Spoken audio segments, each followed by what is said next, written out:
Music, The Witch Gang, yo met pale. What? Palmis Records, my nigga. Juste yon message, ou bat kon sa? OJ. The Witch Gang. Al di yon baret sou yon, la vi mba depande yon. Yo met pale. Tout sa ge foli sou moun, tout sa ka kritike moun. Yo met pale. Resem pou maman madon mwen, pi bo zami mwen se don mwen. Tout sa ki di yo kavon mwen, de bol a rou met al jan mwen.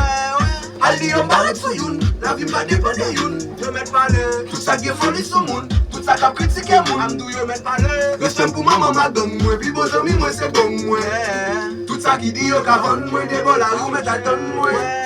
Alou se komba m deja kalifiye. Me kwa de mizik ak li ma prive. Respect pou maman ki se pote 9 mwa. Ki ba jam la dem ak mwen la plite. Mem le sa tim konen mbap kite. Famik te kope ki pat pite. Konen nou bal di nou deside mwen. But tout an